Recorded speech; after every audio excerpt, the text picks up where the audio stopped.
अब है तीसरा, हस्ती चढ़िए ज्ञान को सहज दुलीचा डारी, स्वान रूप संसार है भूकन दे झक मार। अब इसके शब्दार्थ हो गए, हस्ती मने हाथी, सहज मने स्वाभाविक रूप से, और दुलीचा मने कालीन या छोटा आसन, डारी मने डाल करके, स्वान मने कुत्ता, और झक मारना, झक मारे, झक मारना अर्थात समय बर्बाद करना।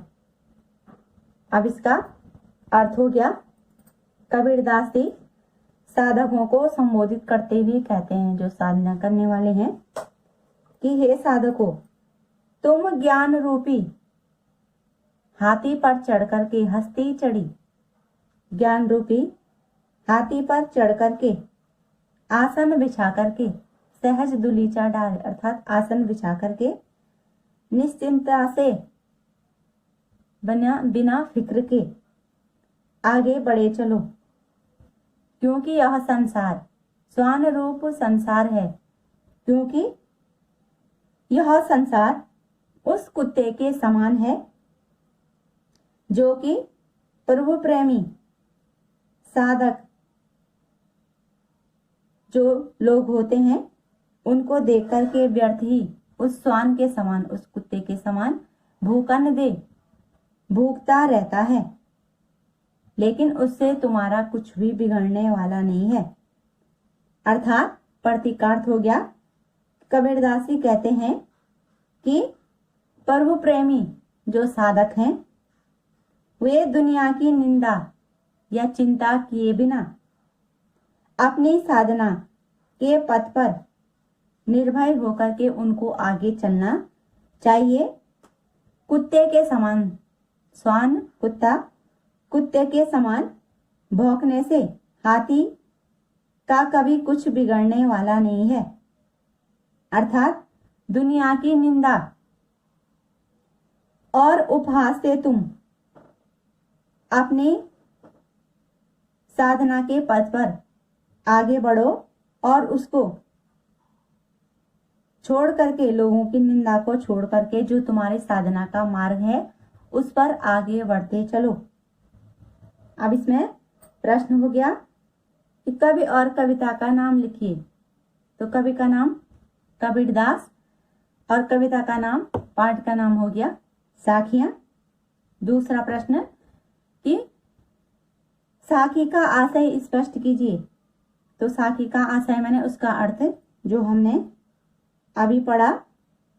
अगला प्रश्न हो गया सहज का आशय स्पष्ट कीजिए, या आप सहज से क्या समझते हैं उसका अभिप्राय बताइए। तो सहज का अभिप्राय है स्वाभाविक रूप से, अर्थात मनुष्य का जो स्वाभाविक प्राकृतिक स्वरूप है, जो गुण उसमें ईश्वरीय प्रदत्त हैं, उसी में स्थिर होकर रहने का प्रयास करना चाहिए।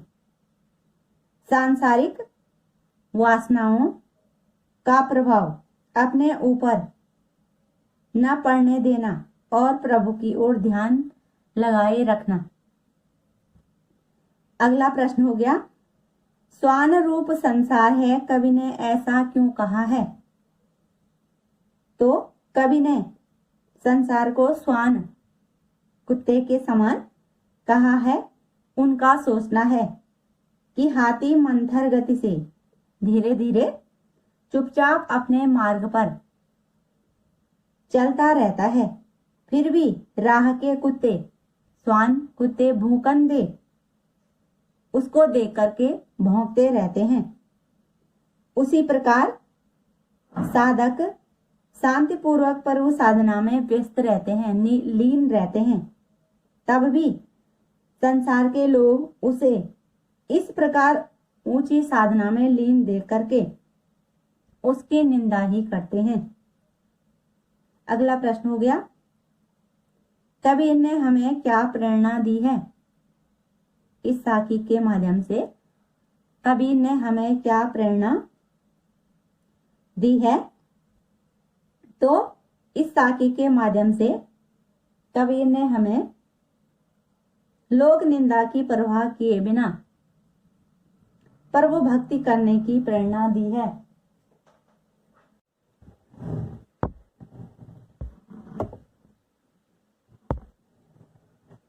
अगला प्रश्न है, कबीर किस ज्ञान को श्रेष्ठ मानते हैं?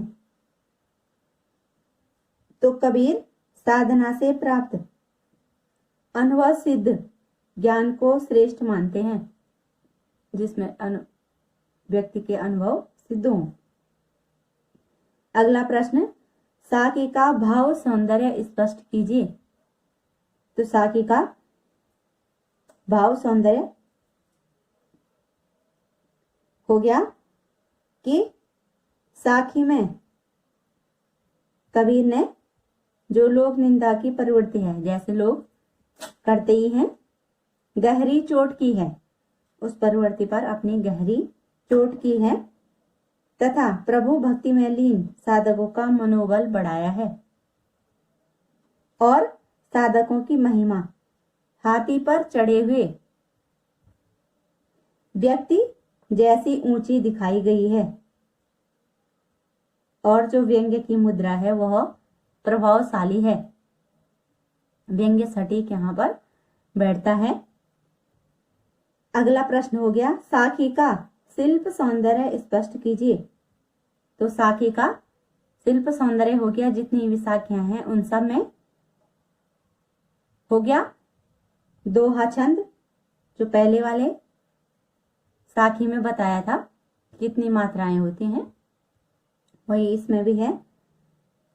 दूसरा हो गया कि ज्ञान रूपी हाथी और सहज दुलीचा में, ज्ञान रूपी हाथी और सहज दुलीचा, ज्ञान हस्ती हाथी और सहज दुलीचा में रूपक अलंकार है तथा स्वान रूप संसार है, स्वान रूप संसार है में व्यंग्यपूर्ण उपमा कवि ने की है और भूकन दे झक मारी, इसमें कवि ने मुहावरे का प्रयोग किया है, अर्थात व्यर्थ में समय बर्बाद करना।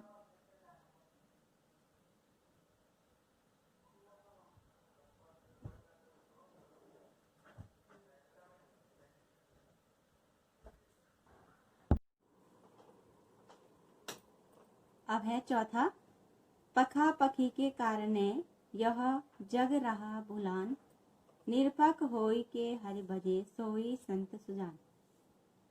इसके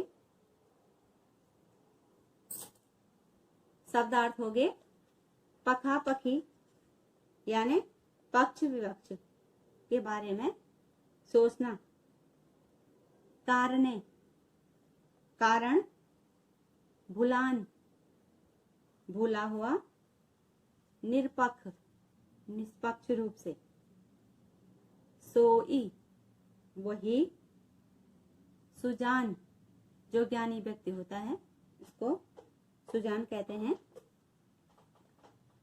अब अर्थ हो गया कि कबीरदास जी कहते हैं कि सारा संसार पक्ष विपक्ष में भूला हुआ है, अर्थात लोग ईश्वर के स्वरूप के संबंध में तर्क वितर्क के चक्करों में पड़ करके ईश्वर की भक्ति करने का जो मुख्य उद्देश्य है उससे भटक गए हैं, उससे दूर हो गए हैं। जो ईश्वर भक्ति का मार्ग है उससे दूर हो गए हैं। सच्चा संत सोई सज्जन संत सुजान होई के हरि भजे, अर्थात सच्चा संत वही है जो निरपक्ष अर्थात निष्पक्ष भाव से केवल प्रभु का ध्यान करता रहता है, वही सच्चा संत कहलाता है। अब प्रश्न हो गए, कवि और कविता का नाम। कवि का नाम कबीरदास और कविता का नाम हो गया साखियां। दूसरा प्रश्न हो गया कि साखी का भावार्थ स्पष्ट कीजिए। तो भावार्थ अर्थ हो गया। अगला प्रश्न हो गया, सारा संसार किस कारण से क्या भूला हुआ है, सब जग रहा भुलान। सारा संसार किस कारण से क्या भूला हुआ है? तो सारा संसार तर्क वितर्क के चक्कर में पढ़ करके समर्थन के कारण, कोई ईश्वर है समर्थन करता है, कोई नहीं है, इस तर्क वितर्क के चक्कर में पढ़ करके उस समर्थन के कारण ईश्वर को भूला हुआ है, भूला हुआ है। अगला प्रश्न, सच्चा संत कौन है, सोई संत सुजान। सच्चा संत कौन है? तो कवि कहते हैं कि सच्चा संत वही है जो निष्पक्ष भाव से तर्क वितर्क के चक्कर में न पड़ करके निष्पक्ष भाव से बैर विरोध छोड़ करके समर्थन आदि की परवाह किए बिना ईश्वर का भजन करता रहता है, वही सच्चा संत है। अगला प्रश्न, हरि भजन के लिए कैसी भावना होनी चाहिए? तो हरि भजन के लिए सांसारिक विरोध, समर्थन, निंदा आदि की भावना से ऊपर निरपेक्ष भावना होनी चाहिए, वही हरि भजन की भावनाओं को समझ सकता है। उसके लिए कैसी भावनाएं होनी चाहिए वही संत समझ सकता है। अगला प्रश्न हो गया, पखा पखी का आशय स्पष्ट कीजिए। पखा पखी का आशय स्पष्ट कीजिए। तो पखा पखी का आशय हो गया पक्ष विपक्ष, तर्क वितर्क या समर्थन विरोध की भावना को पखा पखी कहते हैं। ये सारे चीजें पखा पखी के अंतर्गत आती हैं। अगला प्रश्न हो गया कि साखी का भाव सौंदर्य स्पष्ट कीजिए। तो इस दोहे में कबीर ने निर्भयता, बिना किसी भय के, अक्खड़पन और दो टूक बात कहने की प्रवृत्ति साफ दिखाई देती है। किसी से कबीरदास डरते नहीं है, साफ और स्पष्ट शब्दों में जो कहना होता है कह देते हैं। उन्होंने सांसारिक लोगों को खरी खरी सुनाते हुए, साफ शब्दों में कहते हुए सच्चे संत ज्ञानी भक्त को तर्क वितर्क के झगड़ों से दूर रहने की सलाह दी है कि ईश्वर के बारे में तर्क करे कोई, चाहे वितर्क करे, उसका समर्थन करे या ना करे, इन सब चीजों से, उन झगड़ों से व्यक्ति को दूर रहना चाहिए। अगला प्रश्न हो गया कि साखी का शिल्प सौंदर्य स्पष्ट कीजिए। तो साखी का शिल्प सौंदर्य हो गया कि इस साखी में दोहा छंद का प्रयोग किया गया है। जो पहले वाले में है, दूसरे वाले में है, तीसरे में है, चौथे में भी दोहा छंद हो गया। और सोई संत सुजान, सोई संत सुजान में अनुप्रास अलंकार हो गया। 100 वर्ण की आवृत्ति एक से अधिक बार हुई है। और ब्रज भाषा का प्रयोग कवि ने किया है।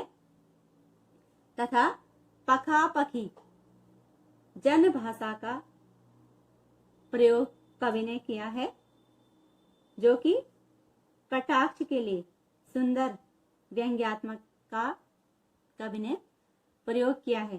तर्क वितर्क,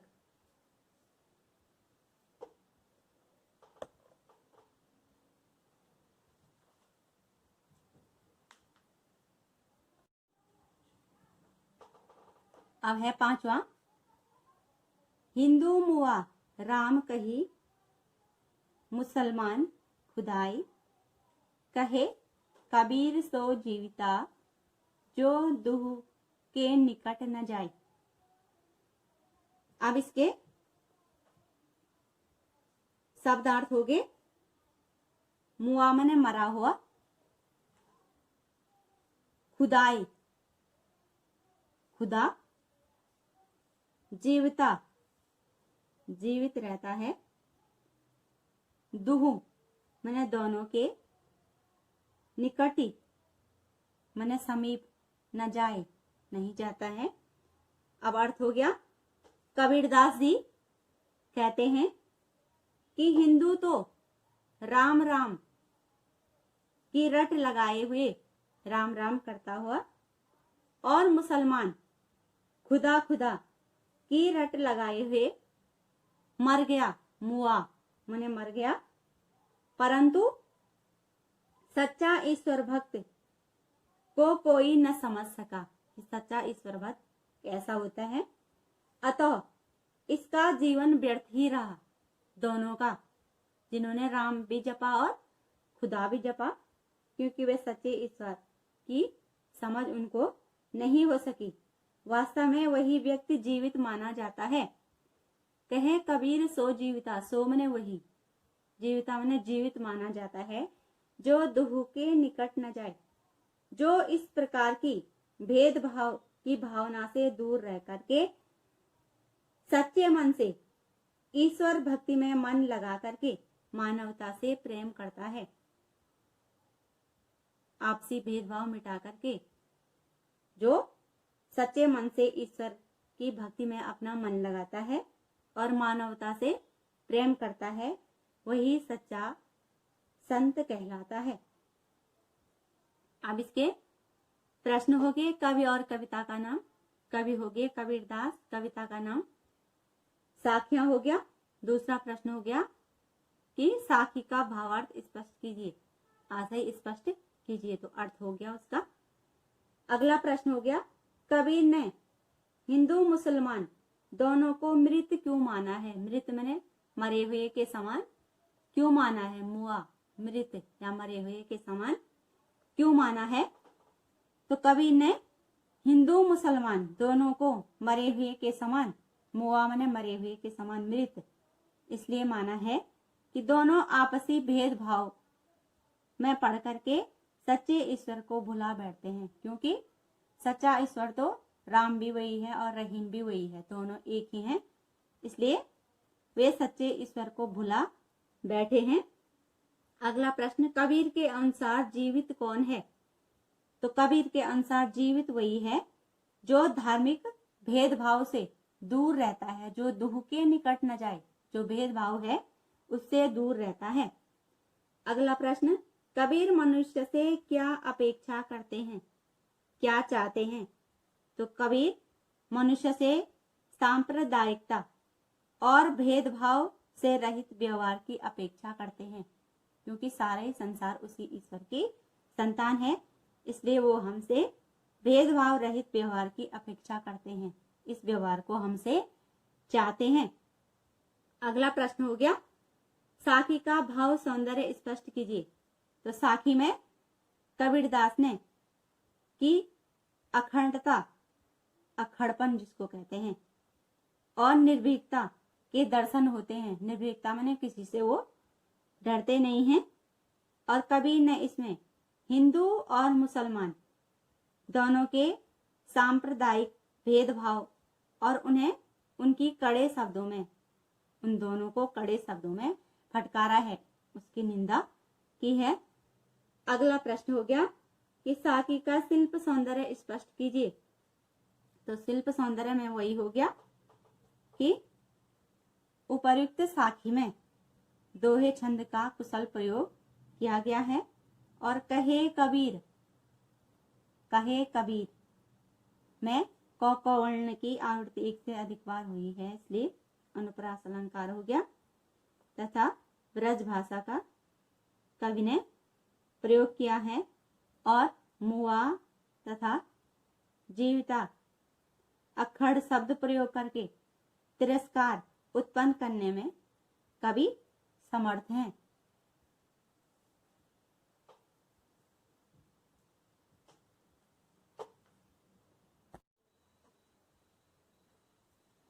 काबा फिर काशी भया, राम ही भया रहीम, मोट चून मैदा भया, बैठे कबीरा जीम।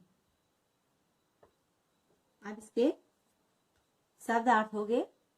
काबा मुसलमानों का पवित्र तीर्थ स्थल, काशी हिंदुओं का पवित्र तीर्थ स्थल, और भया मने हो गया, राम ही भया, राम के समान, भया मने हो गया, रहीम। मोट चून, मोट मने मोटा, चून मने आटा, जीम मने भोजन करना।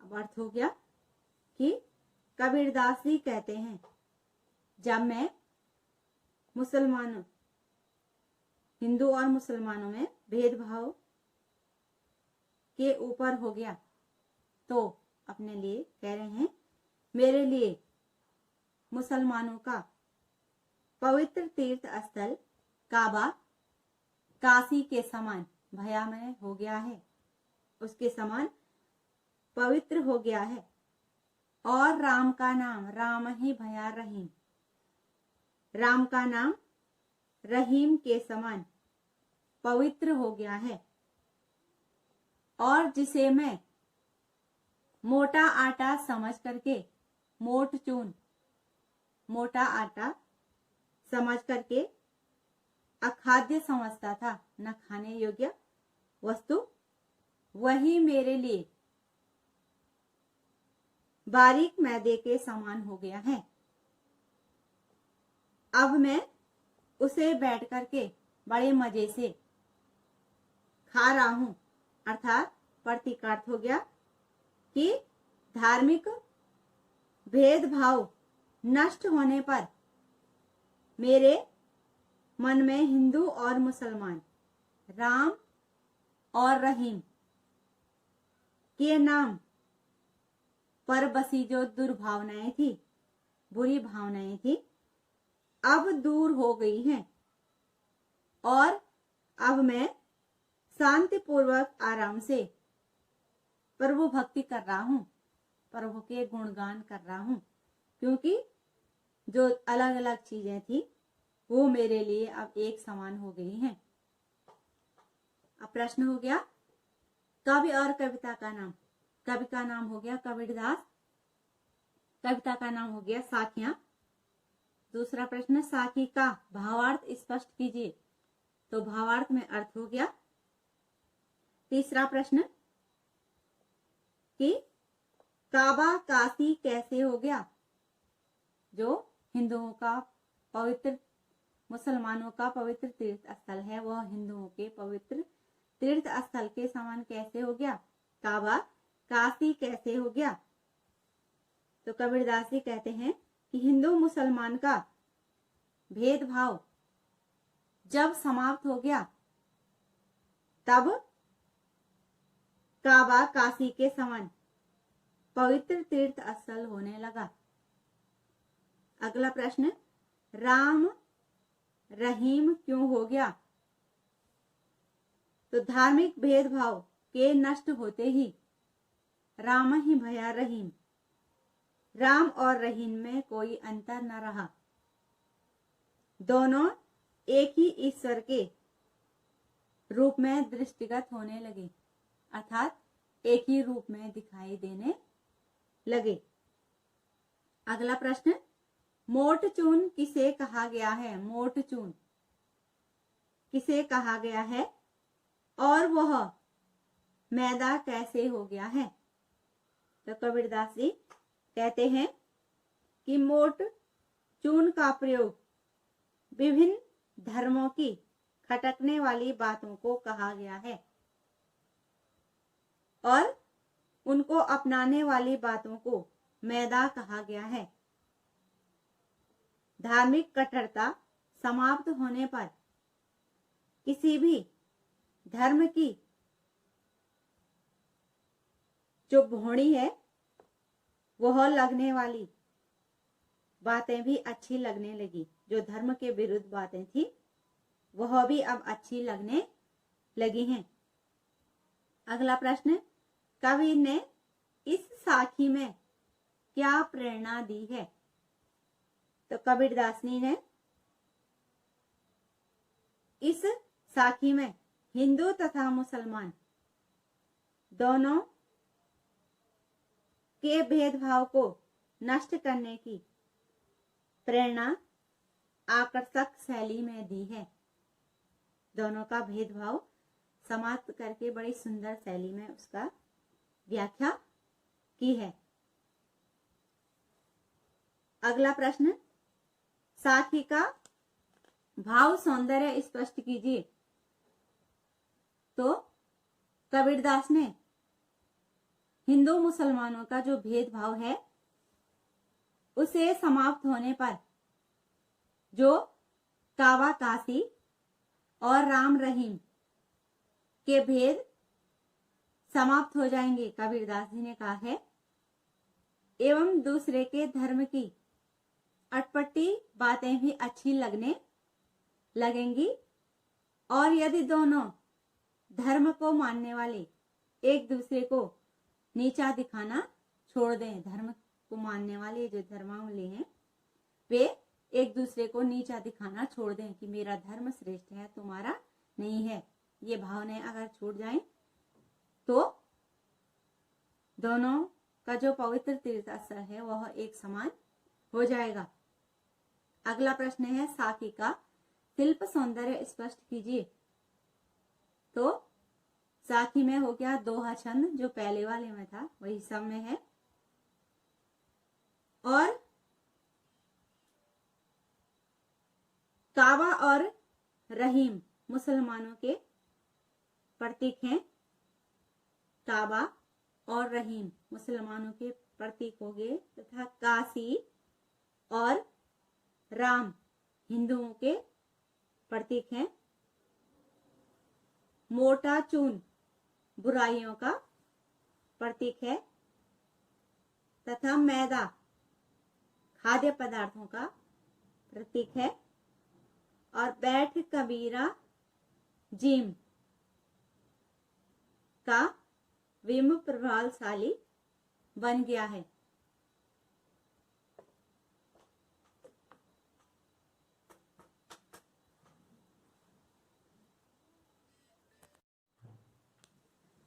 अब अगला है, ऊंचे कुल का जन्मिया जे करनी ऊंच न होई, सुवर्ण कलश सुरा भरा साधु निंदा सोई। अब इसके शब्दार्थ हो गए, ऊंचे कुल में जन्मिया जन्म लेने वाला, करनी काम, सुवर्ण सोना, कलश घड़ा, सुरा शराब, भरा मैंने भरा हुआ, साधु निंदा सोई, साधु मैंने सज्जन पुरुष उसकी निंदा करते हैं। अब इसमें भी कवि और कविता का नाम, कबीरदास, कविता का नाम साखियां। दूसरा इसका भावार्थ हो गया कि कबीरदास जी कहते हैं कि यदि मनुष्य के ने उच्च कुल में जन्म लिया है, ऊंचे कुल का जन्मिया, ऊंचे कुल में जन्म लिया है, किंतु जे करनी ऊंच न हुई, किंतु उसके कर्म बिल्कुल भी ऊंचे नहीं है, तो उससे कोई लाभ नहीं है, क्योंकि सुवर्ण कलश सोने का घड़ा यदि सुरा भरा मदिरा से भरा हुआ है, शराब से भरा हुआ है, तो भी साधु लोग सुवर्ण कलश की निंदा करते हैं।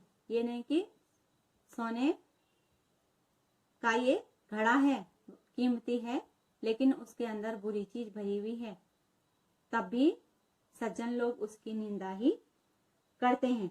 अर्थात प्रतीकार्थ हो गया कि मनुष्य कर्म से महान बनता है, जन्म से नहीं, उसके कर्म उसको महान बनाते हैं। अगला प्रश्न हो गया, कबीर मनुष्य की श्रेष्ठता किसमें मानते हैं?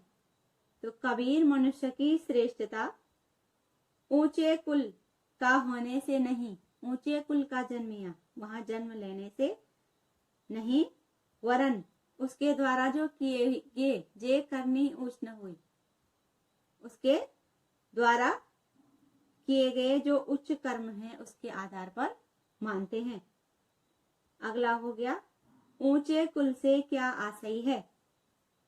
तो ऊंचे कुल से अभिप्राय है कि धार्मिक रूप से संपन्न और समाज में उच्च स्तर प्राप्त परिवार, जिसको समाज में ऊंचा स्थान मिल रखा हो। अगला हो गया सोने का कलश भी बुरा क्यों कहलाता है। स्वर्ण कलश भी बुरा क्यों कहलाता है। तो सोने का कलश बुरा तब कहलाता है जब उसमें सुरा भरा शराब भरी हुई हो। अगला प्रश्न साधु किसकी निंदा करते हैं। साधु निंदा सोई, साधु किसकी निंदा करते हैं। तो साधु मदिरा से भरे हुए सोने के कलश की निंदा करते हैं, अर्थात पाप कर्म में जो लीन मनुष्य है, बुराइयों में व्यस्त है, उस मनुष्य की निंदा करते हैं, चाहे वह समाज के ऊंचे कुल में ही क्यों ना जन्मा हो। अगला प्रश्न साखी का भाव सौंदर्य स्पष्ट कीजिए। तो कबीरदास ने एक सुंदर उदाहरण के द्वारा पाप कर्म में लीन मनुष्य की साधु समाज में जो उपेक्षा है उस पर प्रकाश डाला है, तथा मनुष्य के जो कर्म है, बुरे कर्म है, उनसे बचने की मनुष्य को प्रेरणा दी है। इस प्रकार कबीर ने सत्य कर्म के प्रति मनुष्य को प्रेरित किया है तथा ऊंचे कुल की व्यर्थता बतलाई गई है। अगला प्रश्न साखी का शिल्प सौंदर्य स्पष्ट कीजिए। तो शिल्प सौंदर्य में पहला हो गया दोहे छंद का प्रयोग किया गया है जो सारे साखियों में है, और दूसरी पंक्ति में सुबरन कलश सुरा अनुप्रास अलंकार है, और उच्च कुल में जन्मे ऊंचे कुल के जन्मिया, इसमें कवि ने दृष्टांत अलंकार का प्रयोग किया है।